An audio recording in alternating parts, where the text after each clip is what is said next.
my skin so gorgeous. We thank the life gorgeous.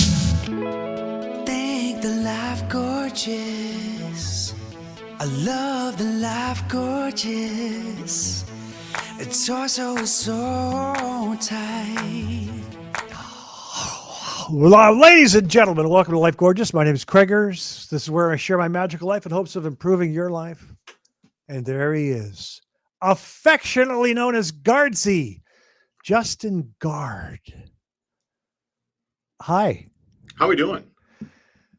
Well, I'm going to delay some of the pain, and we're going to do a little thing called Let's Get to Know Gaardsy. Oh, we're going to do that today. All right. All right. I'm ready. So, for those people who don't remember or don't know, Gaardsy wears a lot of hats. He's the producer and also on-air personality with the #1 show in America and in Minnesota, the Drive Time, the Dan Barrero Show. And then you travel on the weekend. You're a sideline reporter for Gopher football. Correct. Anything else? Play-by-play for Gopher women's basketball. Right. I'll be heading to Allen Fieldhouse tomorrow, Wednesday. Have you ever been to Kansas? Have you ever been to Lawrence? I haven't been to Lawrence, but I was born in Kansas City, Missouri, and I go to Kansas. So you've never shot in Allen Fieldhouse? No, I went to Kemper Arena to see Nate Archibald play against Pete Maravich, but they both were injured by the time we got there. But that's load management back then? Yeah. No, they were both hurt. But I know you wear a lot of hats. Are we Lawrence, Kansas, by the way, is unbelievable. Yeah, that's what I've heard stories. I know people from Rock Chalk. I know about that. To me, your #1 role is as a father. You're right. That's what I'm going to be known for. That's going to be my legacy. That's going to be my legacy. And when I landed on the red eye from Eugene, Oregon on Friday night, Craig, the first thing I had to do was go to a traveling basketball tournament at 8 a.m. Oh, wow. 6 a.m. landing. Then we had the 8, 10, 12 done by noon, done by 1 o'clock Central tournament. So, but that's what you have to do. You got to make, like Michael Jordan said, if people are going to show up, you're going to get my best. Wow. And so everyone's going to get my best. That's how I try to handle things. I can't handle that flight schedule. I can't handle traveling. No, I was thinking about you today because I've got Oregon Friday, Kansas Wednesday, Wrigley Field Gopher football on Saturday, then Bahamas for women's basketball on Sunday. Wait, you're going to the Bahamas? Bahamas on Sunday, yeah, for a 3-day tournament. So I think you'd be fine with that stretch, but I was thinking, although you don't strike me as a guy who likes humidity, it's a little more humid down there. You like the dry air, is that fair? Yeah. You like the desert? Yeah. But I was thinking Craigers would not be on board with my itinerary for the next couple of weeks. It doesn't seem like that's the life gorgeous that you always speak of. And we also, my favorite line of yours, and the reason I said your #1 role is that as a father is because you said we don't talk about children or kids on the Life Gorgeous, which is true. Well, that's my first appearance. I brought up my kids, and you basically cut the recording. You basically said, look, we don't talk about the kids on the Life Gorgeous, which is fine. I talk about my kids everywhere else. I don't need to talk about them here. They prefer that I don't talk about them here. And I bet the audience would prefer I don't talk about them here either. So I'm fine with that. But I always want to clarify before I accept the invitation, just to be sure I know what I'm getting into, that we don't talk about kids on the Life Gorgeous. That is correct. When you're traveling like you are, how do you break it to Dan Barrero? Because I know he enjoys having you there in studio as he's going every day from 3 to 6, Minneapolis, Minnesota drive time. Does he take it well when you're on the road? He takes it better than you'd think, yes. But the key, Craigers, is to prepare him and say, these are the days that I'm going to be gone. So right. I don't just text him tomorrow and say, by the way, going to be in Lawrence, see you on Thursday. Kevin Seifert's at 3:30, Lou Nanny's at 5:30. If you try to communicate and he's actually been awesome about it, which I appreciate because this really jumped up, especially in the winter about 5 years ago when I got the women's job. It really jumped up a lot, especially in November when I'm doing both. I just mentioned the schedule. So November, I don't see him a whole lot, but he's been very supportive, which I appreciate. That's been very helpful. That's good. Because I have to have multiple jobs. When you're Dan Barrero, you only have to have one. You can make a nice living doing one, right? I need to have multiple ones. He has multiple booths at Manny's Steakhouse, also the Lexington and St. Paul. And we'll talk about, I want to talk about his Chicago Bears, but not yet. Thanksgiving with Gaardsy. Do you and your wife cook? Do you order and pick it up? You got kids now, so how much work do you put in to making a turkey? Depends on the year. Now, this year we will be spending Thanksgiving in the Bahamas. We're flying back on Thanksgiving, but it depends on the year. Sometimes I like to support the local businesses. Like there was a cafe in Minneapolis a few years ago. It might have been during the pandemic that was doing like drive-up Thanksgivings for people that just, because they couldn't really serve people, right? 4 or 5, 6 years ago, whatever it was. I would always order. I would always pick it up. Yeah. I get outvoted by not just my wife, but also other people in my family, my mom, my sisters. We're lucky that we all have family here. You know this. Very few Minnesotans leave. You're one of the 2% of people that got out of Minnesota. The rest of us that lived here at some point, we usually just stay. So all of our families are close. Everybody's within driving distance of each other. So it's mostly everybody handles one thing. Everybody handles one or two things. Okay. Whoever's hosting might be in charge of the turkey. If you want some stuffing, potatoes, green beans, pies. We typically handle the pies. We get those from Perkins. Local delicacy here in Minnesota. What about you? What do you do? Wait a second. Let me unpack a few things. Yeah. The two Minnesotans that left were Robert Zimmerman and Craig Kilborn. It would be Bob Dylan and Mr. Craig Kilborn. Yep. Perkins, my sister worked at Perkins. We went to Perkins Cake and Steakhouse. Oh, yeah. It's tremendous. Pies. That's I didn't know they were still around. I didn't know that. There's one right by our house. Yeah. So we're able to get a couple of pies and then we're done. It's off the list. Do they still have the Embers or is that gone? Embers, I think, is gone. There was one not far from where I'm sitting, about 2 miles down the road. And this studio, so you would know the area. There was an Embers. I don't think that's there anymore, though. Remember the Embers. Remember the jingle? Of course. Yeah. Yes. Okay. I'll tell you what my Thanksgiving is, but wait. I, as a kid, thought stuffing or the dressing was the greatest thing, and I still do. I could eat it 365 days a year. Okay, that's my favorite too. That's your favorite. Okay. Yep. You got to have the gravy. I love the gravy. I've had different kind of stuffings. I've had it, just don't want to throw you off. I've had it with oysters. They put oysters in these, smoked oysters. Sure. I've had a lot of different stuffing. But when I was a kid, this is kind of weird. I actually liked, with the turkey and the mashed potatoes and the stuffing and the gravy, the tartness of the cranberry sauce. I like that, which I think now as an adult, I like red wine with my meal. Yeah. Do you care about cranberry sauce? Did you like it as a kid? Not for me. Not for you? Not for me. No, I don't think I may have tried it 1 or 2 times. I don't like wine that much either. As you know, that might be the direct line there.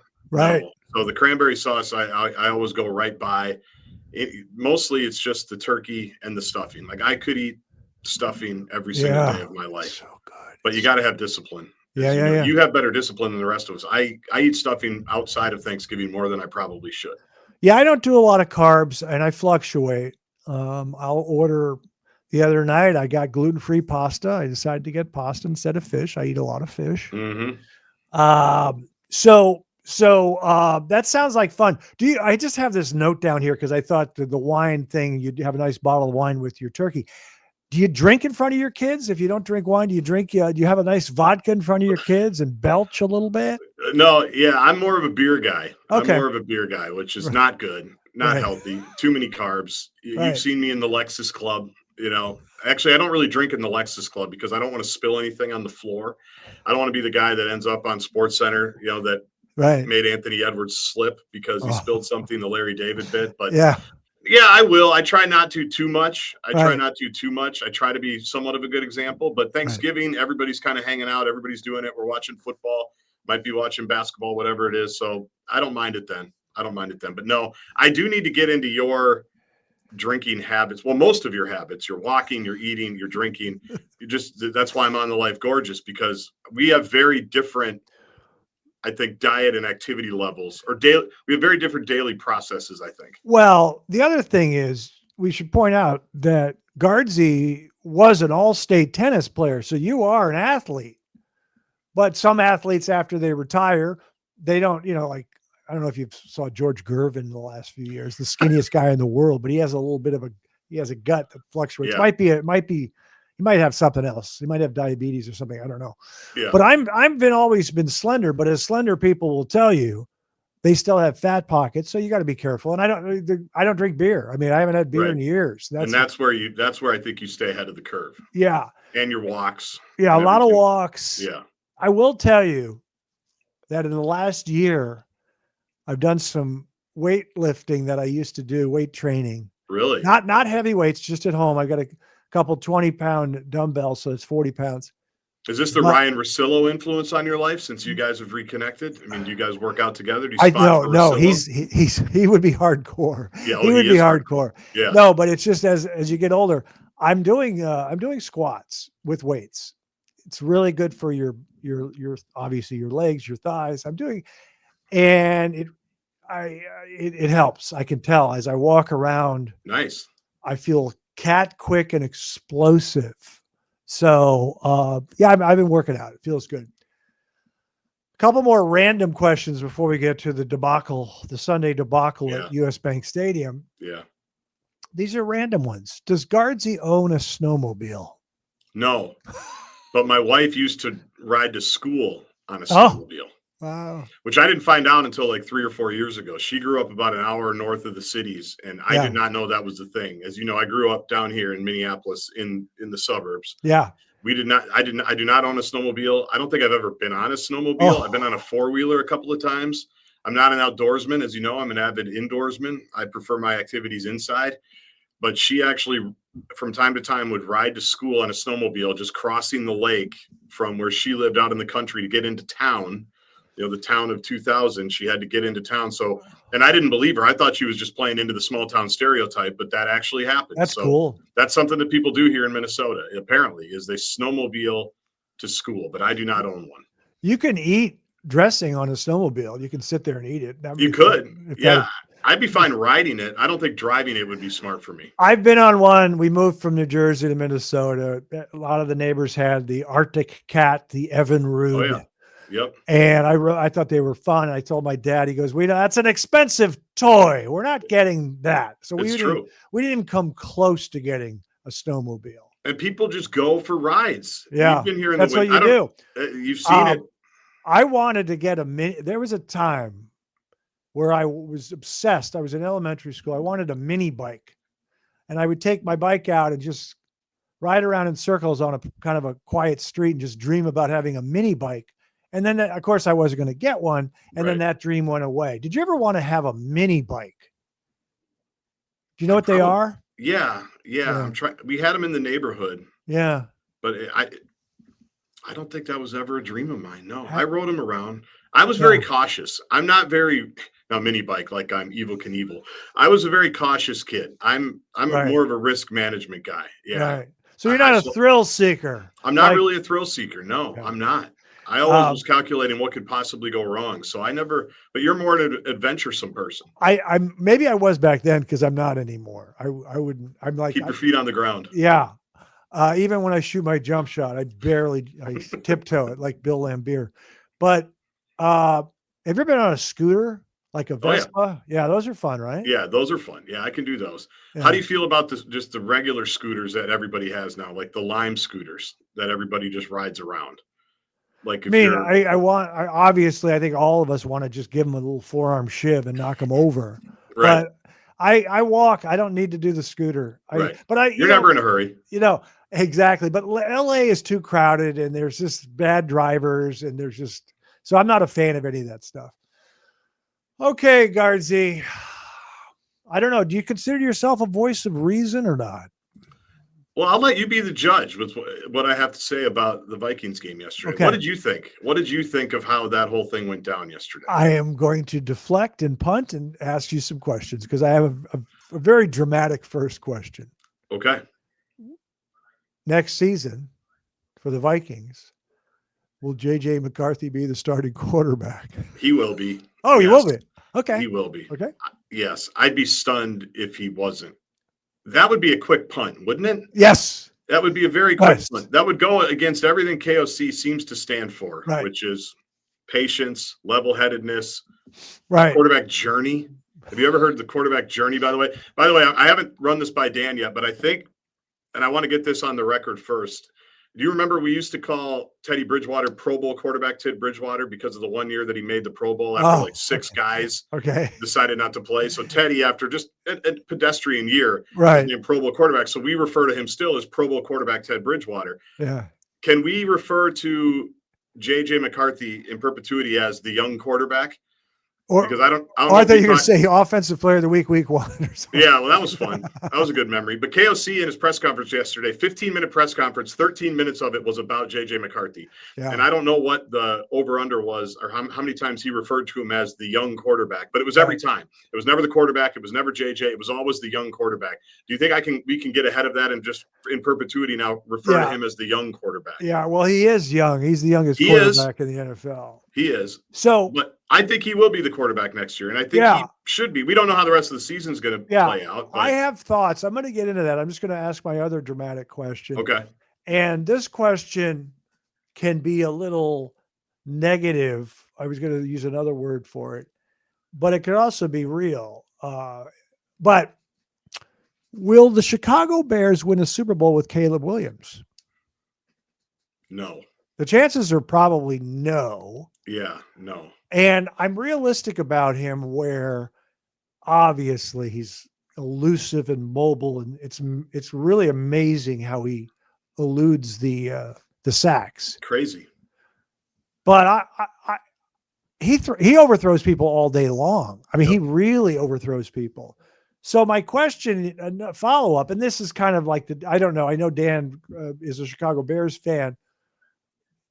That team is just okay. I mean, they're going to have a good record. They're going to make the playoffs, I assume.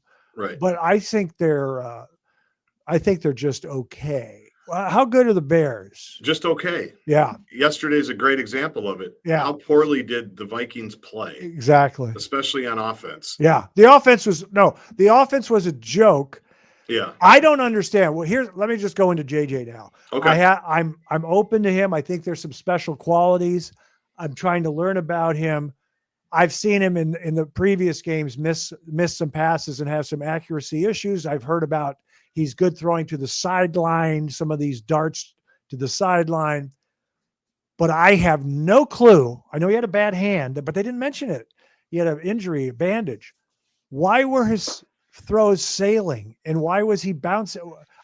The accuracy thing yesterday was, what is going on? I know. And they weren't close either. I know. That's what was scary. It's one thing if it's a little bit off. Right. I mean, did you see the one where the Chicago Bear that was on his knee on the sideline actually caught the pass? Yeah. It was so far out of bounds. Yeah. That's what's scary. Now, I remember Brady a couple of weeks ago, it might have been 2 weeks ago when Brady had the game, he talked about something mechanical that JJ wasn't doing. He wasn't finishing. Right. But here's my thing with him. I think he's thinking too much. I think he's thinking too much. And even when he was injured, if you listen to what Kevin O'Connell talked about, the things that they were working on, it was like 4 minutes of craziness about, well, he's got to have his base, he's got to have his balance, he's got to have his feet, his eyes, all these things. Do you know how fast it's moving in a pocket? Yeah. For an NFL quarterback to be thinking about all of those things. Yeah. And it was the week Diane Keaton died. And she had this quote, Craigers. She was a director and she was an actor, right? And she never wanted to direct while she was acting. And her quote was, why would I don't want to be thinking about directing while I'm an actor. Yeah. And I don't want to be if I'm an actor, I don't want to be thinking about directing. I want to focus.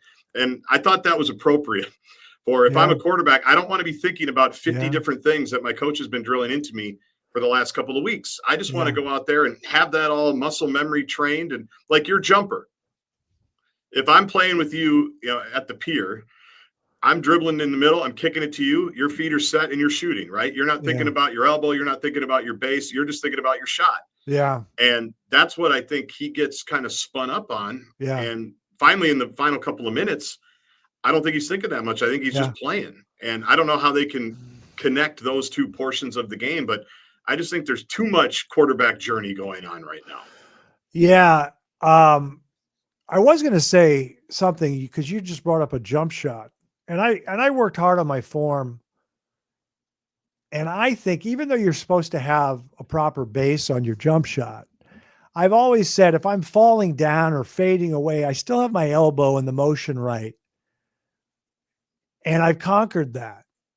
And I've compared it to a golf swing where there are too many variables. Yep. And I haven't conquered anything. You know, it's like the hips go, you're gone. Yep. I release my hips, and now here comes my downswing, and it's stiff, and I don't play golf anymore.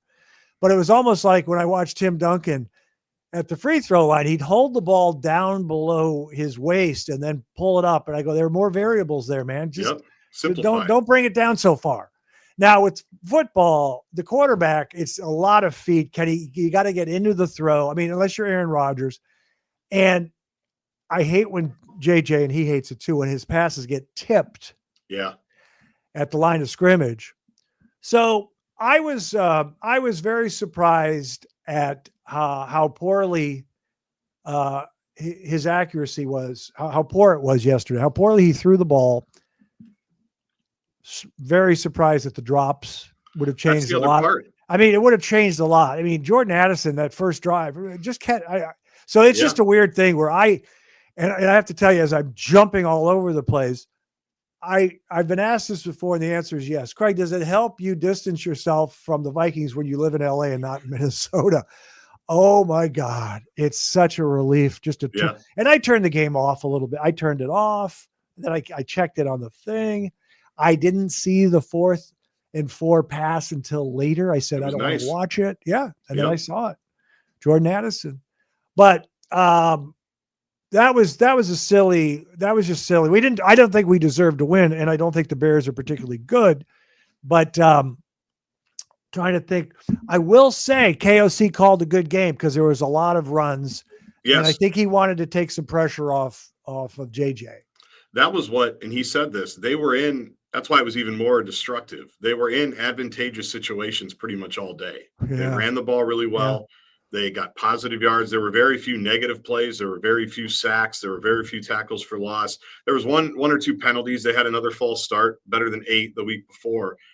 But everything's set up for him to call the game that he wanted to call, and his QB couldn't execute it. And you mentioned Caleb Williams. It was interesting to me, and I don't know if you watched this part, but after he sailed – like 4 or 5 passes on the first couple of drives, Ben Johnson just took the ball out of his hands that one drive, if you remember. He just handed it off, and they just ran it right down the Vikings' throats, right? And that's how they got their touchdown. And then things softened up a little bit, and Caleb started to play better. But I thought Ben Johnson did a nice job of recognizing, well, Caleb doesn't have it yet. I don't know if he's going to have it, but we've got these running backs. We've got to do something here to change it up a little bit. And that, I think, allowed them to start controlling things. And because I don't know what you do. I was at a watch party for the Vikings game, and I had a couple people come up to me after some of those JJ passes, and they said, what do you do?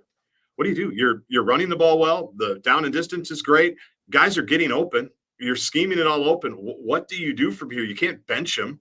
Like, you can't, even though people wanted him to. They wanted to see my guy Max Brosmer yesterday. That I was getting texts all day about that. Yeah. But you just can't do it. If you've decided this is our guy and we're going to invest in him, you have to see it through for however long that's going to take. So I do realize that question I asked about Caleb Williams is a bit of a smart aleck question. Will he ever win a Super Bowl? Or you could be obnoxious and say they're never going to win a Super Bowl with Caleb Williams.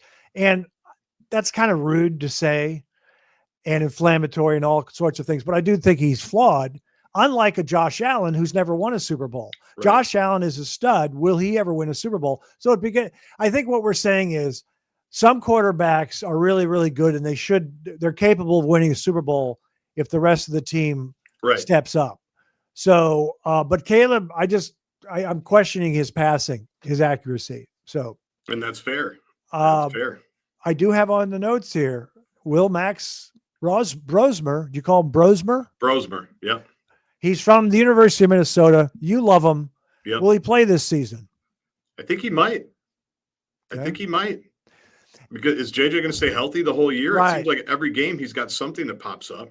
So there are 2 levels here. There's one is, oh my God, our guy, he's a pro quarterback. He's playing. He's going to be better than Case Keenum, Max Brosmer. Or the bigger picture is, okay, fine. Is he going to lead us to a Super Bowl? Right. In other words, you're just excited to see if he can play in the NFL, correct? Yeah, I think he can play in the NFL. Right. And I don't care about that, by the way. I know you want to win a Super Bowl. Yeah. I mean, we've already done everything. Like we've already won a lot of playoff games, not with KOC, but we've won playoff games. We've been to NFC championship games. We've been to Super Bowls. So now, and I'm the guy that says it's okay if we don't win one. I'm contradicting myself, but I'm saying, if Roseberry, it's a nice story if he's good. For sure. But then I'm saying, is he our future quarterback? Because I'm looking, we wanted Drake May, we didn't get him.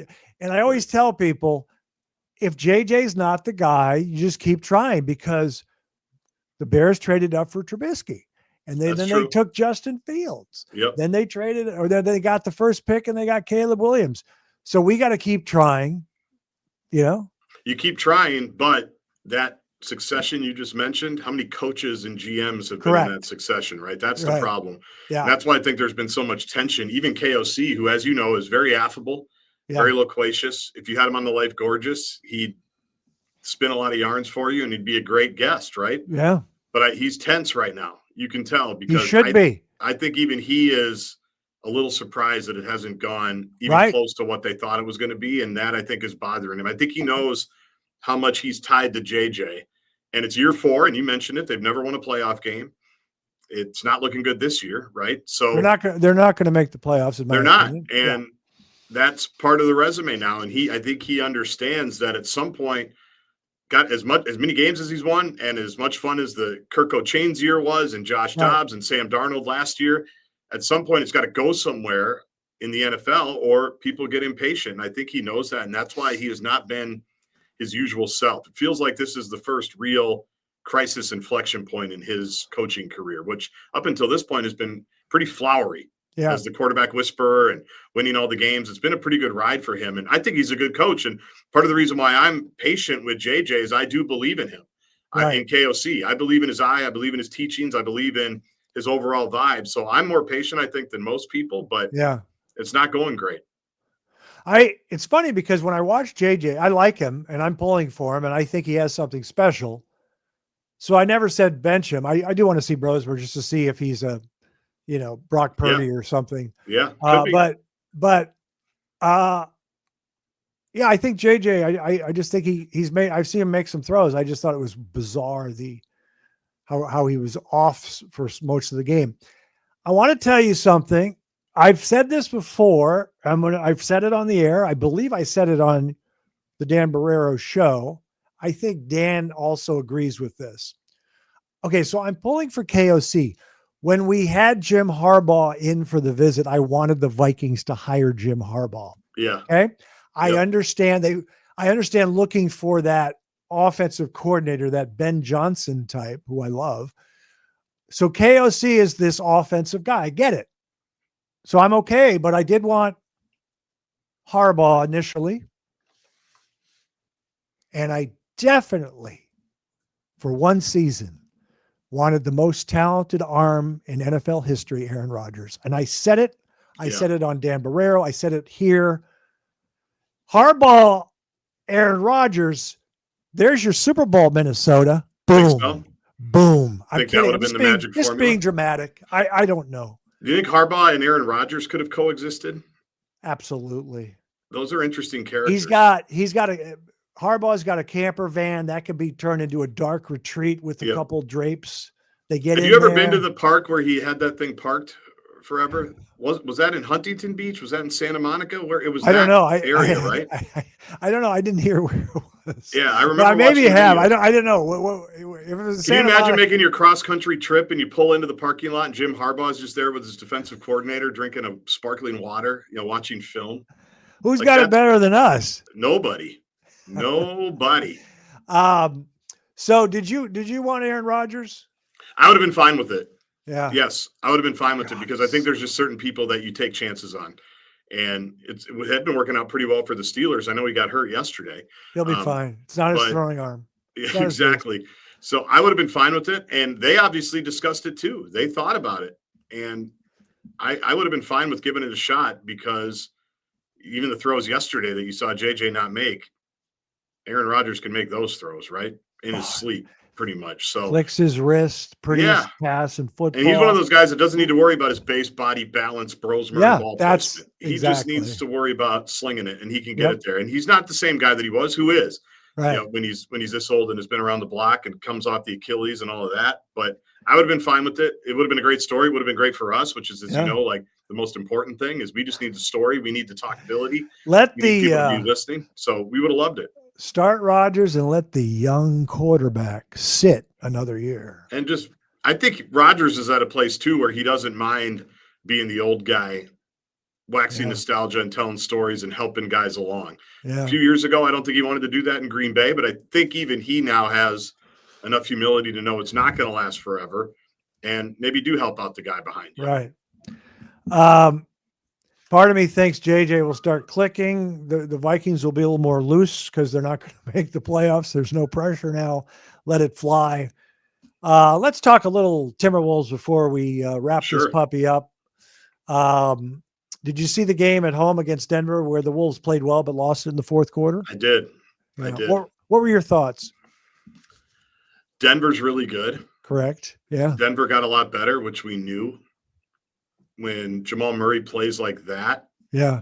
And he was really good in the first half. They had no answer for Jamal Murray in the first half. And Joker does whatever he wants, whenever he wants. He's still unbelievable. He always looks tired. He always looks like he's playing on the second of a back-to-back, and it just doesn't matter. He always looks tired. He always looks like he's laboring. Aaron Gordon now makes every three-pointer, which is interesting. So they've got bench guys. They've got depth guys.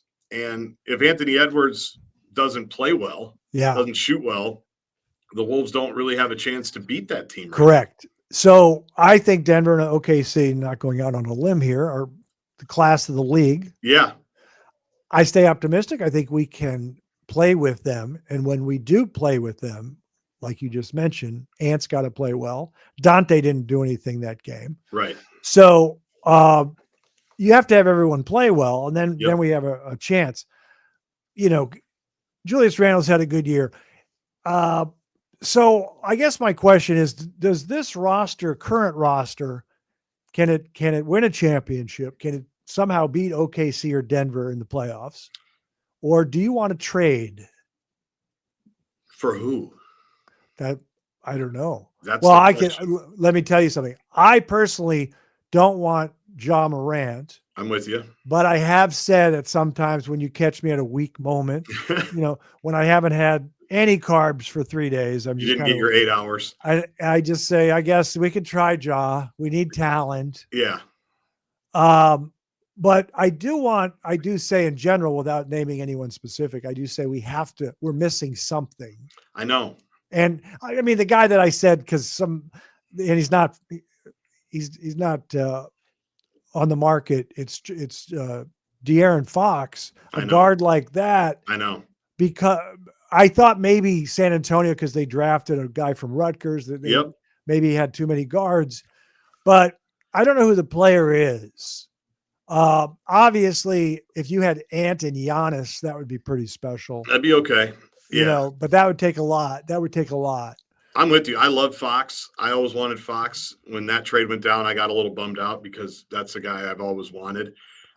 Their bench hasn't played great this year either. Well, the guy that's really disappointing is Terrence Shannon Jr. Yeah, and now he's banged up a little bit. Yeah. And so, Naz has been up and down. He played well the other night, made all those threes, especially in the first half.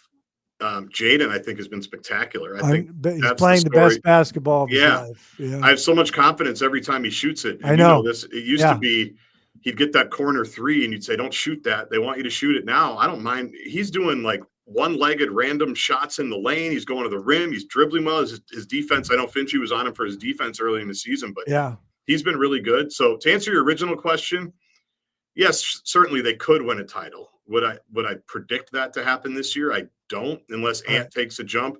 I thought it was interesting how much the zone affected him the other night. Yeah, I know. Because this is a shooter. Like, what did you think if a team went zone? Well, they nicknamed me Zone Buster. I mean, right. Release rotation. I mean, let's get this thing going. They had to switch back to man. You don't remember Rick Mount. That's okay. You remember Rick Barry. I do. I'm sure you remember Mark Price. Of course. Cleveland Cavaliers. So just a nice splash of a release. I mean, just coach has to call a timeout, say we're going back to man. Yeah. Because I was surprised how much that bogged them down. And the Wolves have played better, faster, I think, this year. They're getting into things quicker, and that just completely slowed it down. Ant was holding the ball. Julius was holding the ball. That's what they wanted. It was kind of interesting to me that those guys played that card so early. You know, I know that, like, why would you burn that in November? Like, use that in game 2 of the Western Conference semis. Yeah. If you've had trouble. But I'm not David Adelman. I can't. Well, they're trying. Yeah, they want to work on their zone defense and see how it affects the Wolves. But yeah, that was a rough one. I would have been ecstatic if we won that game for sure. But I need everyone to start playing well, and I know Tim Connolly is going to look for a trade if possible. I always ask people their thoughts on Rob Dillingham just because I find him intriguing. But I'm pretty. I root for him. I'm happy for him, but he's not going to be the guy I wanted. But what are your thoughts on Rob? We call him Dilly. That's the kind of the way I'm trending. I thought he did some good things the other night. Yep. I like his energy. I think guys like playing with him. Yeah. He's cat quick. He finds you. He can dish. Yeah. I think guys enjoy when he's going. Yeah. Which you are going to have to live with some stuff because he does think he can make every pass, every shot. He's too quick. I never had this problem being too quick for your own good. You just get into trouble. Right. And defensively, they're going to hunt him out, obviously. But when I watch, it feels like the guys like being out there with him because they know if they move, if they cut, if they're in the right spot, he's going to get him the ball, which is what all those guys want. So I'm pulling for him too. And I talked about mentioning how much I believe in KOC. I trust Tim Conley's eye for talent too. Yeah. And so I'm willing to have a little bit more patience with it because he gave up a lot for that. That was a very surprising big swing a few years ago, that draft with Dillingham and Shannon. Yeah. And the Shannon one looked like it was working out better. Now that hasn't much this year, but I'm willing to give Dillingham more run too. And I like the fact that Finchie actually threw him out there in a big game on Saturday, because at some point, I mentioned the November thing. I know every game matters, but at some point you gotta get him out there against some legitimate competition and let him see what he can do. He'll he actually had some good games as a rookie, but he just didn't play that much. And I know he'll have some good stints this year, but I don't think it'll be enough for us to satisfy us. But I hope he does. I hope he's just got to keep playing, but he is too streaky for Craigers. Yeah. Did you ever come to the net when you played tennis? I sure did. Okay. Because you mentioned your quickness. Yep. Were you like Stefan Edberg, or who were you like? Or was that before your time? No, I know Edberg. I'm just trying to think if there was somebody better. Not better, but a better comparison. I would Roscoe Tanner? That's a little too old. My forehand volley was like Edberg's. Very crisp, very technically sound. I could put it wherever it needed to go. Backhand was a little shakier. Okay. The backhand volley was a little shakier. So that was more just get it over and kind of get it in the right place. I wish I had Edberg's backhand volley because that was good. Federer, same thing. Right. I wish I had those guys thing. But yeah, you got to go to the net. I was athletic for a tennis player. In my time. I was not athletic. I was not an athletic basketball player. I was a good enough athlete to play basketball, but I wouldn't say I was athletic on the court. But my athleticism translated to the tennis court, if that makes sense. Yeah, yeah. I was a good athlete for a tennis player, which helped me. I know. I remember Steve Nash telling me he played tennis. He's good. Well, he played soccer and everything, but he played tennis with Wayne Gretzky because they're Canadians and they know each other. And I just thought they probably feel good because they're quick and they can get to everything. Yep. I don't know how their strokes would be, Steve Nash's are good. I've seen him play. Oh, okay. Like on Instagram. He would play tennis when he was the coach. He would just roll around and find people to play with. I always wanted to play. I tried to set it up to play with him when he was here. Oh. It didn't work out. You know who's a good tennis player, and you'll appreciate this because you probably played against him, was Trent Tucker. I did not know Trent Tucker, after he retired. I used to play Trent Tucker when I was in high school. That's when I met Trent Tucker and knew him from the Bulls days. And we played every Sunday out here. And you couldn't lob him. He's 6'6" and could jump. Yeah. And he could cover everything at the net. And so double T, man. Yeah, he doesn't play as much anymore, but he could play. I didn't beat him until I was like 16 years old. It was a big moment. Big moment. Yeah, I shut him down. I told you that story. I remember. He scored 37. He was averaging 44 at Summer League at Williams Arena. And I 37. 37. Locked him up. I think that threw off his confidence a little bit in the NBA. Gaardsy, have a great Thanksgiving, brother. You too. What's the Krager's plan? We usually we always travel. We always travel and go to a restaurant that has a Thanksgiving prefix with the choice of something up front, you know, a salad, an apple walnut salad with blue cheese, and then a bisque. And then we get the middle is the turkey and the dressing and everything, the cranberry, the fixins. And then I like pumpkin pie. It's one of my favorite pies, you know? So we'll do that, and we'll be in our super van. And in all honesty, we haven't decided if it's Santa Barbara, if it's Carmel, if it's Monterey, if it's San Francisco Bay Area, Napa, if it's Palm Springs. We don't have to decide. We'll see what mood we're in. That's the beauty of it. That's gorgeous. Yeah. So when do you have to decide? Well, I was going to tell you, I don't know what it's like in Minnesota, but when I moved to LA, late 80s, I was going to go see my brother for Thanksgiving, and he was up in Silicon Valley, which is near Palo Alto, where Stanford is. Yep. And I drove the Wednesday before Thanksgiving, and I'll never do that again. You can't drive on Wednesday. That's not true in Minnesota, is it? It's not that much traffic. You can drive on the day before Thanksgiving, right? You deal with traffic, but nothing like what you're talking about. Yeah. So we probably, you can drive on Thanksgiving Day, but we'll probably leave Tuesday. I love it. Yeah. Well, I will be looking at your iconic Instagram to see where you ended up. I will be tracking it that way. That was a rough one yesterday, Gaardsy. I like your level-headedness and your poise. What's that? Keep the faith. Just hang in. Hang in. KOC will get him right. Maybe not. Probably no. He might. I was just thinking of my guy's not going to win a Super Bowl or get to a Super Bowl, but that's Harrison Smith, the hitman. I know. My favorite player. I know. Had a good run. So remember, base, balance, ball, Brosmer. And is there a fifth B? I'm not sure. I'll have to think about it. Hope he gets some run. For the next time. Thank you, sir. See you, Kraggers. That's our show. We'll see you next time. And remember, young people, I'm proud of you.